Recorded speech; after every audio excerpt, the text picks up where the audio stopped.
क्या आपने कभी ऐसा महसूस किया है कि आप पढ़ाई में घंटों लगा रहे हैं, लेकिन आपको अपने मनचाहे रिजल्ट नहीं मिल रहे हैं?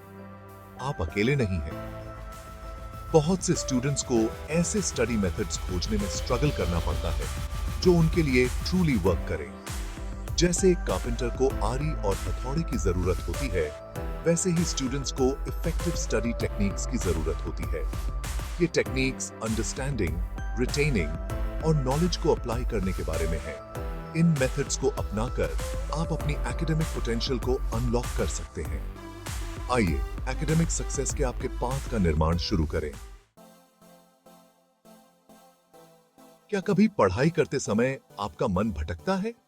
आप अकेले नहीं हैं।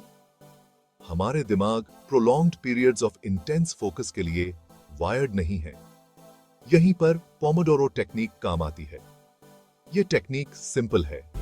25 मिनट्स तक स्टडी करें, फिर 5 मिनट का ब्रेक लें। इस साइकिल को 4 बार रिपीट करें, फिर खुद को 20 to 30 मिनट के लॉन्गर ब्रेक से रिवॉर्ड करें। यह मेथड हमारे नेचुरल अटेंशन स्पैन्स का लाभ उठाता है। अपने ब्रेक के दौरान उठें, इधर उधर घूमें या अपने स्टडी मटेरियल से दूर देखें।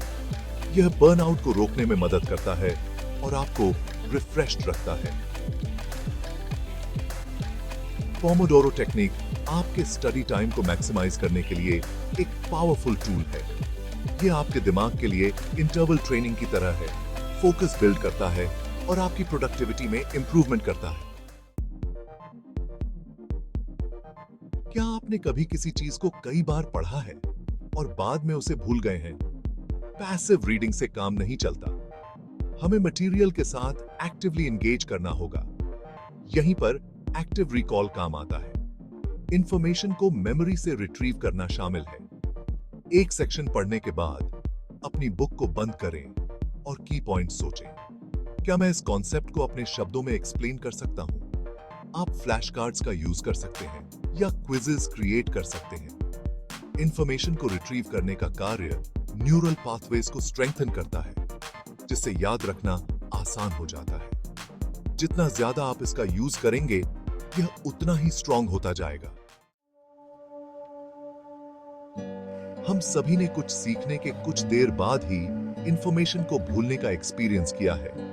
हमारा दिमाग नेचुरली भूल जाता है, लेकिन हम स्पेस्ड रेपिटेशन से इससे निपट सकते हैं। इस टेक्निक में इंक्रीजिंग इंटरवल्स पर इंफॉर्मेशन को फिर से देखना शामिल है। मान लीजिए कि आप एक नया कॉन्सेप्ट सीखते हैं। अगले दिन इसे फिर से रिव्यू करें, फिर 3 दिन, 1 हफ्ते और इसी तरह रिव्यू करें। यह स्पेस्ड आउट रिव्यू इंफॉर्मेशन को आपकी लॉन्ग टर्म मेमोरी में सीमेंट करने में मदद करता है। स्पेस्ड रेपिटेशन पौधे को पानी देने जैसा है। इसे रेगुलर अटेंशन और केयर दें और यह समय के साथ फ्लरिश होगा।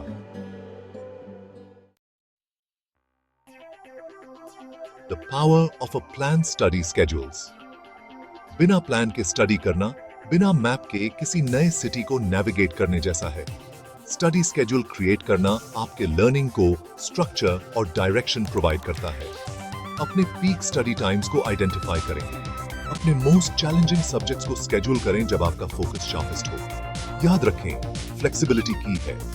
एक प्लान बना लें और जितना हो सके उस पर स्टिक करें। Creating your ideal study space. आपका स्टडी एनवायरनमेंट आपके फोकस और प्रोडक्टिविटी में एक क्रूशियल रोल प्ले करता है। एक क्वाइट, डेडिकेटेड स्पेस खोजें जहां आप बिना डिस्ट्रैक्शंस के कंसंट्रेट कर सकें। यह आपका बेडरूम, लाइब्रेरी या यहां तक कि किसी कॉफी शॉप में एक कोजी कॉर्नर भी हो सकता है। इंश्योर करें कि आपका study space well lit, organised हो और क्लटर फ्री हो। एक क्लटर्ड स्पेस एक क्लटर्ड माइंड को जन्म दे सकता है। अपने स्पेस को उन चीजों से पर्सनलाइज करें जो आपको इंस्पायर करती हैं, जैसे कि मोटिवेशनल कोट्स या आपके गोल्स की पिक्चर्स। याद रखें, आपका स्टडी एनवायरनमेंट सीखने के लिए एक सैंक्चुअरी होना चाहिए। इसे अपना बनाएं। Taking care of yourself for optimal learning. हमारी फिजिकल और मेंटल वेलबीइंग डायरेक्टली हमारे इफेक्टिवली लर्न करने की एबिलिटी को इंपैक्ट करती है। इंश्योर करें कि आप पर्याप्त नींद ले रहे हैं, न्यूट्रिशियस फूड्स खा रहे हैं और हाइड्रेटेड रह रहे हैं। रेगुलर एक्सरसाइज भी ब्रेन फंक्शन को बूस्ट करने और स्ट्रेस को रिड्यूस करने के लिए क्रूशल है। ब्रेक्स की पावर को कम मत समझो। कुछ मिनट्स के लिए अपनी पढ़ाई से दूर जाने से वास्तव में आपके फोकस में इंप्रूवमेंट हो सकता है जब आप वापस लौटते हैं। याद रखें, आप खाली कप से नहीं डाल सकते। अपना ध्यान रखें और आपकी पढ़ाई को फायदा होगा। Your journey to academic success. Effective study techniques को मास्टर करना एक ऑनगोइंग जर्नी है, डेस्टिनेशन नहीं। ये आपके लिए सबसे अच्छा क्या वर्क करता है, ये फाइंड करने और कंटिन्यूअसली आपके अप्रोच को रिफाइन करने के बारे में है। उन टेक्निक्स के साथ एक्सपेरिमेंट करें जिनके बारे में हमने डिस्कस किया है और न्यू थिंग्स को ट्राई करने से न डरें। याद रखें, कंसिस्टेंसी की है। इन टेक्निक्स को एक हैबिट बना लें और आप रिजल्ट्स देखकर अमेज्ड हो जाएंगे। आपके पास अपनी फुल एकेडमिक पोटेंशियल को अनलॉक करने की पावर है। अब वहां जाएं और इसे हैपन करें। अब वहां